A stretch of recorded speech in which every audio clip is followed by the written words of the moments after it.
For this session specifically, I'd like to share a few topics and with you. The first, I want to see the industrial journey on GenAI so far and where we are.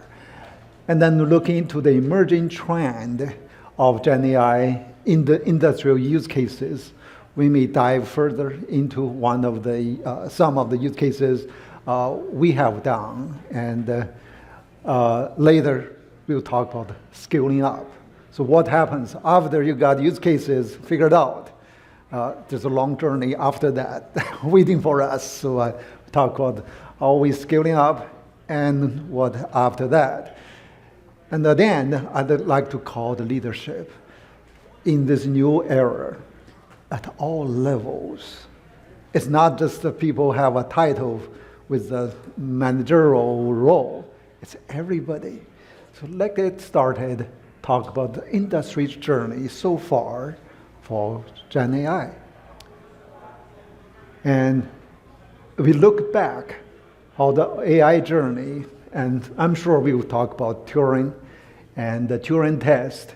Now people say, well, his test set in 1950s say, if you communicate with someone, you can't separate it's a bot or it's a human.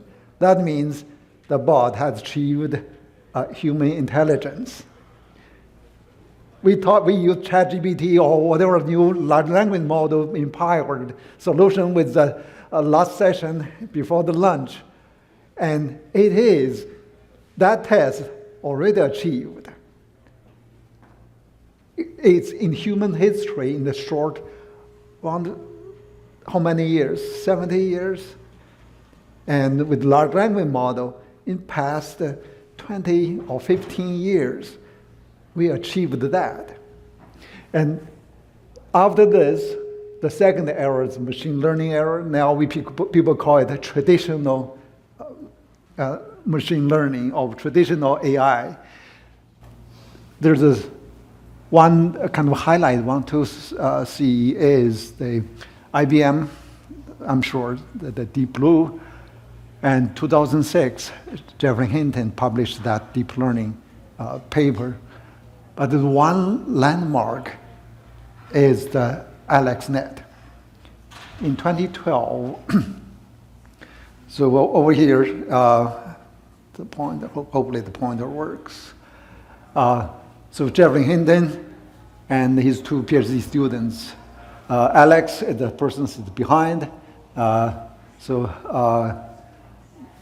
Three of them actually participated in this kind of ImageNet competition. It wasn't a huge, well-known competition, but it was at that time by a young professor in Stanford, Fei-Fei Li, in her lab, collect all the images and labeled, then put down the competition for the people using model to classify. And over the years, the rate getting better. But over that year, this team be the previous with a huge margin. The major difference is it was using neural network with deep learning proposed. In the past, the neural network has always been, at least in the 80s, at that time, it wasn't the top, kind of most popular one. In the days of AI winter, that time, Jeff Hinton, he couldn't even get sufficient funding in the US, except the Department of Defense. In the military side, that's how Canada, we recruited Jeff Hinton with CFAR, Canadian Institute for Advanced Research, offered him the funding and the support. So that's how the deep learning, all the many advanced algorithms were actually born in Toronto, in Canada. And with this, really woke up. People say, not just the deep neural network works.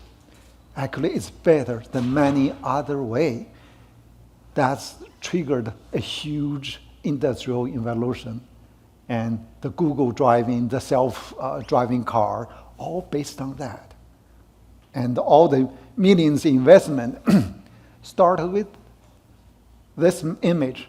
This was the desktop Alex used to use the GPU to train that model.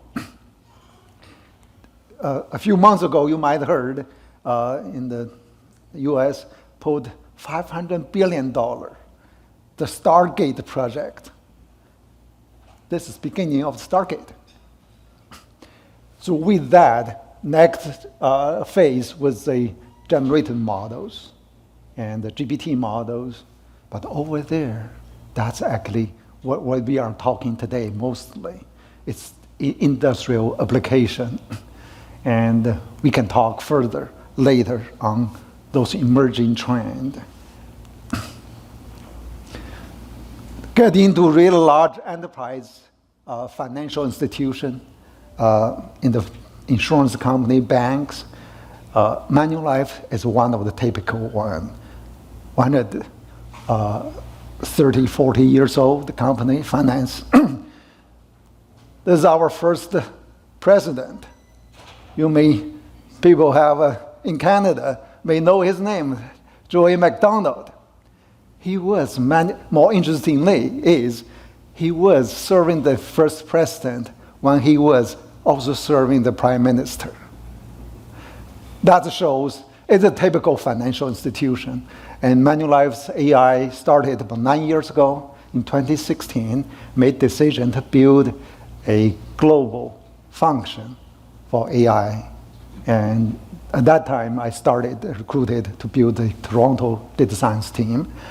Now, globally, has grown into over 200 data scientists, machine learning engineers. And we have even larger number of data engineers, IT support. Over the years, our GenAI journey started like everybody else. But over the time, we built the governance and the strategy, the framework, the infrastructure, use cases. I will share more over here. Oh, people may question, say, who's the gentleman over there? And people from the US might notice his name is John Hancock. He's one of the person who signed the Declaration of Independence. And he was tallest, had a big signature on that. And it's the name for Manulife's US branch called the John Hancock. People in Boston, you might be familiar, the tallest building called John Hancock Building. Now let's look into the industrial trend in the technical side and the use cases. And the most commonly so far is knowledge management bot, call center. And many speakers this morning have talked about this. Going to be next 2 days talking more about this. But the key is how to make it right.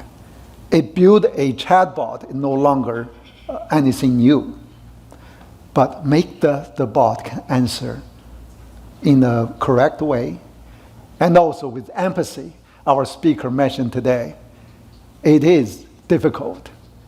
And I'm going to share a use case we built.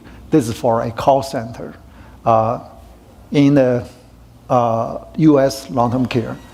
And for the difficult questions, the CSR, because the agents have logged into multiple systems and find the legal contract in the insurance. Legal contract usually quite long, about 60, 70 pages, PDF file, and they find the right paragraph, say, yes, when you bought those policy 30 years ago, it's covered what you are trying to cover, or no, because other reasons.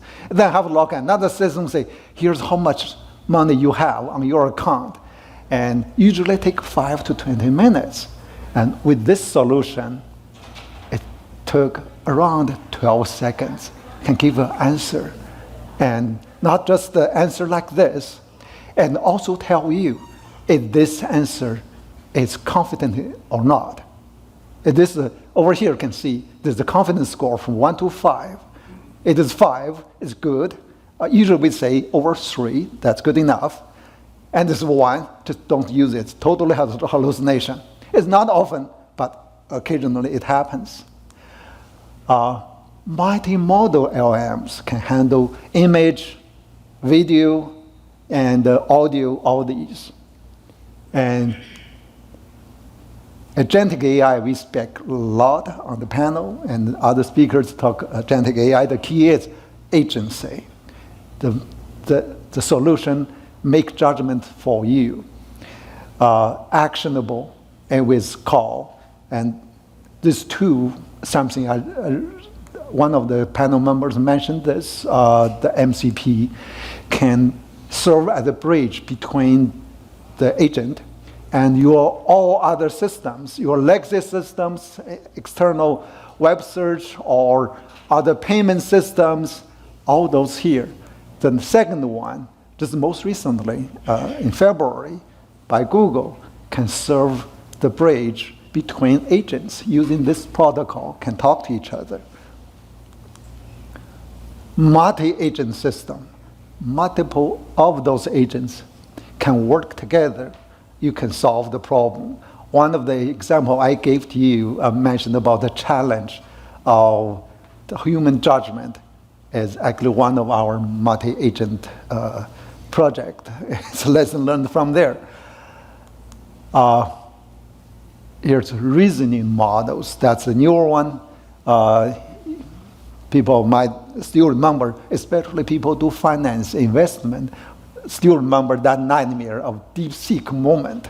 And the market tanked and trillions values lost. The key is reasoning. And not just give you an answer, also make your question, kind of separate them into multiple steps and tell you, I'm going to answer your question, give more thoughts. And in 5 steps, first I answer this, second do this, and at the end, after this, here's my conclusion. And I can offer you a audit trail, how I thought. And also the evidence I based on, because I couldn't show a demo, but if you could demo, you can see. And especially DeepSeek related answers, give you, almost have a conversation with you, start with, give you all the logic processes. With all these capabilities, here's a question, it's all individual use cases. How about we pull all them together? A solution, a bot, have a substantial degree of agency, it means can make self-initiative, and have multiple agents can work together, and also have a capability to do planning, orchestrate, take actions, and also have a clear goal and commitment. Get that done. Without that finished, it wouldn't stop. And also can learn from past mistakes, and can do self-improvement, and also can adjust based on the environment changes, make correctly or rightly adjustment, and also can read, can listen, can see. And also with full confidence, sometimes overconfidence, and with unlimited energy, doesn't need too much sleep. That sounds familiar. If you see somebody like this, either in the workplace, that's new associated consulting firms. They work day and night and give clients very confident answer. Or the teenager at your home, hardcore gamers. They all share the same property, is they are capable, energetic, they can do everything they want, and not sure about the answer is correct or not. So here's the question, how do you know the answer from your GenAI bot is good enough to be consumed? That's where this morning I mentioned, need to build in the solution, not make that design trustable. People say, well, human in the loop. the bot, the call center one, every day have thousands, if not 100,000 of answers generated. You can't have the human in the loop checking every answer. The key is design, the architect. Here I'm showing this the design of the call center solution we built earlier. And there's nothing really revolutionary over here.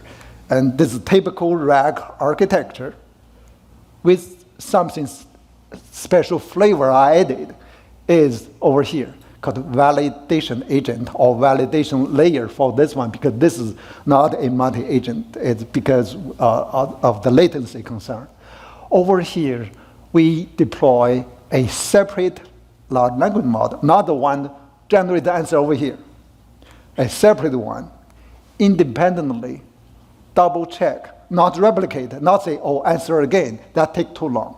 Just say, you double check, here's a question, here's a top chunk of materials from the index, and here's the answer. Give you a judgment.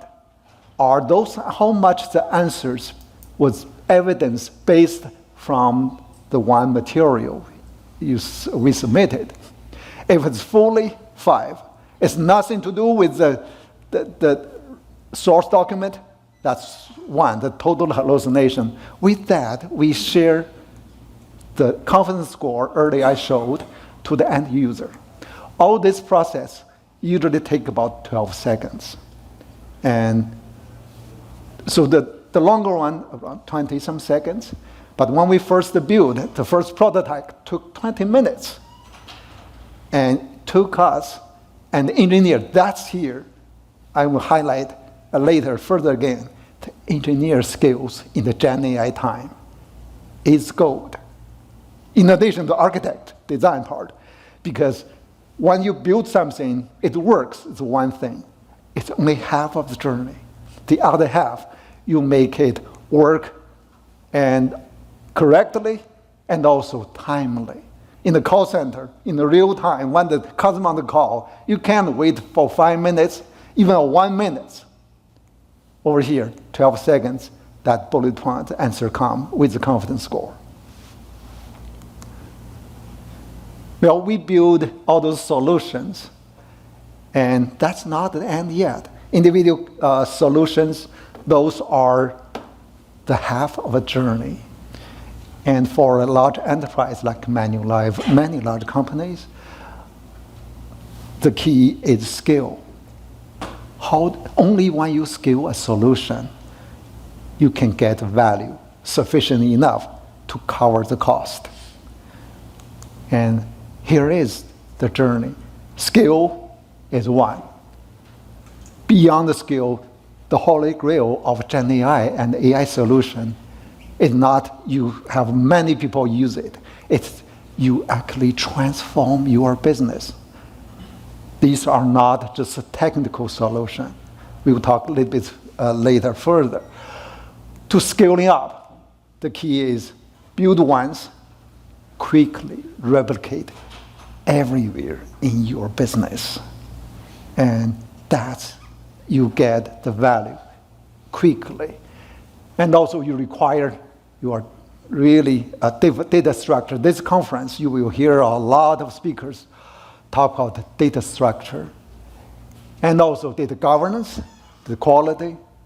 And in GenAI, what we learned, we noticed that over the years, all the companies, large and scale or small, invested into data governance, data quality, many solutions. But we all focus on the most prominent use at that time, and we forgot one darling. It's unstructured data. You got PDF files, all other call transcripts stuck somewhere in your warehouse. But most focus on customers, CRM, all those money, make sure the dollar, everything's right. But on GenAI, it's the other way. They heavily rely on those unstructured data. your knowledge base, your training manuals, your policies, your legal contracts, your call transcripts when you're talking to that customer. And those also need data quality, data governance, and metadata. And in this conference, I'm sure you will hear a lot. Platform infrastructure, because to run quickly, you need a very strong infrastructure efficiently. The one we cut from the call center solution from 5 to 20 minutes to 12 seconds. Those are some part was solved by infrastructure investment from a dedicated cluster. And on GenAI, we use Azure AI cloud solution. We put in dedicated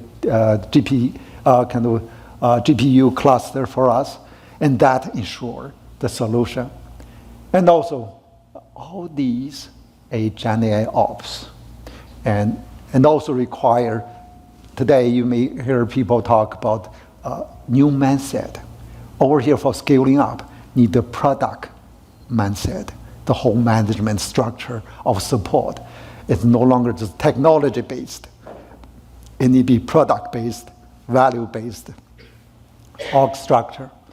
And also we need talents, and not just data scientists or machine learning engineers, also need business leaders, business SMEs, who really know that. And when talking to that chatbot, knowing the answer is right or wrong. And governance and localization, because for scaling up, like the solution I just showed you. We built last year, about this time, went to production, and now has been replicated in Canada, in US, in Asia, in Japan, all other places. To do that, you need to make decisions, say, how much localization need? You can't just cut and paste. Local business different. But at the same time, are you going to redo it from scratch? That's not necessary. But the balance is the key for the scaling up. And also build and buy. And when we test in first one, it's by yourself. But when you're scaling up, all the business, do you really do by yourself? We have many service providers who specialize. Those can help you, many of them, in this conference. At the end of the day, here's the killing one, ROI.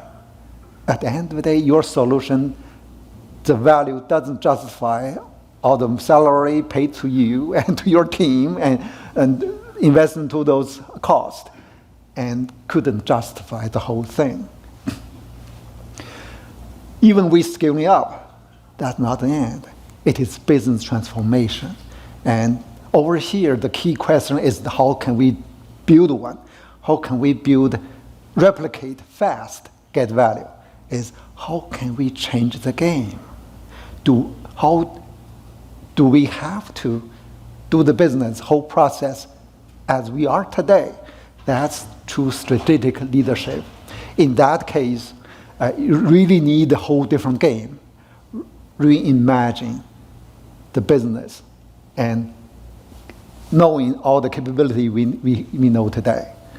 So with that, that's called the leadership. It's not the leadership of IT or data science or the VP or CEO. It actually needs the leadership of every single employee at every line of business to thinking differently. With this, that's the end of my presentation, and we have a few minutes and to see if any questions. Thank you.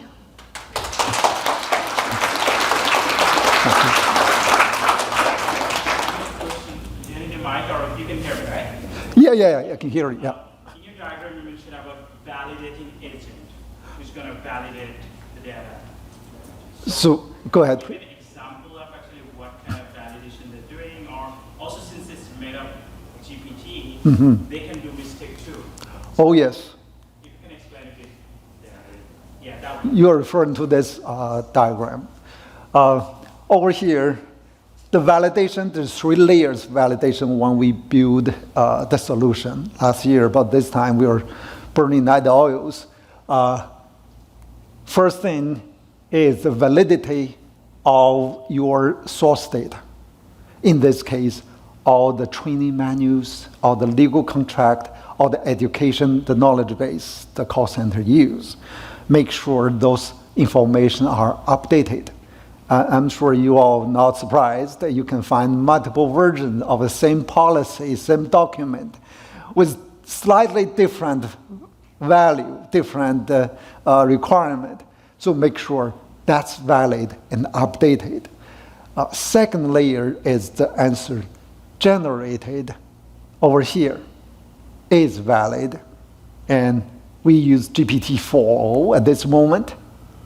We send the top chunks over there. Make sure you find the right paragraphs of many documents sent over there. Second, and that's really probably you're referring to, is the prompt. When you send this to the GPT-4o, also give a request. Say, here's the answer, and this type of answer, including, say, use bullet points. There's many rooms, many occasions, the prompt make a huge difference. With the same evidence submitted, the answer could be right, slightly right, could be wrong. And that over here, that require business me. When I built this project team, I specifically required to, in the call center, give me the top call center SMEs. And the head of the call center, very supportive. There are 2 people, they're top expert, work with us at the joint development from the early beginning. And that's how the third layer is here. It's automatic building and validation. And that ensures every single answer before go out the door are validated. Hopefully that answered the question. Thank you. Any further questions? Oh. Yeah. So I think we talked about the development side of it, but can you also share your views on the maintenance side of it? Great. And to build a solution, and it's not easy, but to support, ongoing support, even harder. And because the excitement time is over, and there's hundreds of users and using every day, there's something wrong, and here's either the security side or somebody in IT upgrade and some part broken. And those support, what we build is what we did as part of scaling. We build a dedicated team to support the call center solution. So the one my team built, tested, have a couple of replicate, they're now handed to a dedicated team and replicate same solution in all call center of Manulife in different line of businesses. And at the same time, we work out together with our IT team, the level 1, level 2 support. Even that team doesn't touch. It's building the routine, whole operation, the IT operation. That's the key. Not have to be dedicated people. As long as you build into the routine, that's more sustainable. And also with the budget. Thank you. Any further questions? Yes, please. In this framework, agent AI is given autonomy and trust. Mm-hmm. They can make a decision. But in that framework, how can we ensure the governance and ethical oversight? Is it embedded in this framework? Yes. We also have since the AI started, we build a whole policy and ethic framework. And on GenAI, we have updated, and that's one thing in the implementation in Manulife. We have first layer, when the project started, a AI project, you have to go through a called AI model risk management framework process. We have a called maturity assessment. It's simple, several questions, and you answer yes or no, then give your answer, say, this is high materiality or low materiality.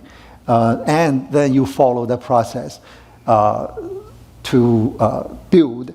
When the solution built almost halfway, and you almost getting the solution into the shape, and there's another process coming, the model vetting. And colleagues from the finance institutions are not trained for model vetting, because you build a model, another team independently vetting it. We also go through that process. Also during the testing process, all those are kind of evaluated, and UAT, all those testing. At the same time, we have our legal, our privacy team as a part of the discussion. All these have to go through the validation approval process. Thank you.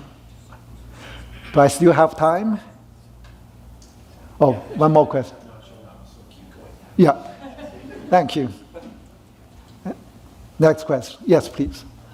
Without getting into the full details, I'm curious about the next layer of why of this framework, and I know it's specific to a use case, but the obvious question is like, okay, like, why is it that we don't go use your question directly to the LLM? That's the dumbest version of the question.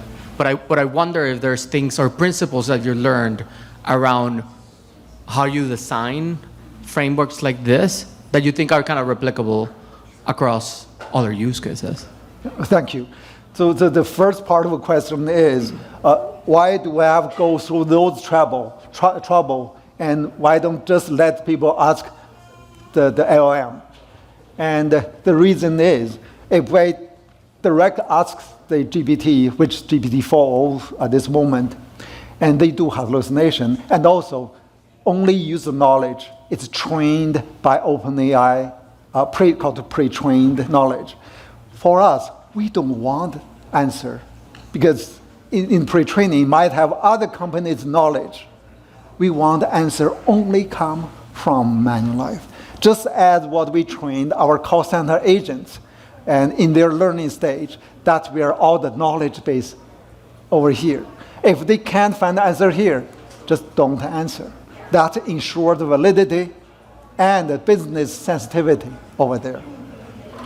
And second half, can you repeat the second half? I mean, the second half is more broadly, like that's one principle, right? It's like, don't ask LLM something that you might already have the answer to. Yeah. I wonder if there are other principles that you use when you're kind of designing the flow. Yeah, when we design this solution, this depends on the use case nature itself.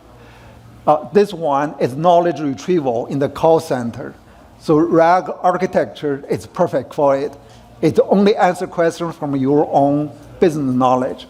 But if it's a different type of solution, take example of writing, and we build another solution can write an article for you. And in that case, this design is not applicable. It needs to be more creative. At the same time, follow some principle, your company's template, but with more broader kind of information access, including for doing independent research, market research, all those kind of research assistant can access in external websites and reports, market return, all those data.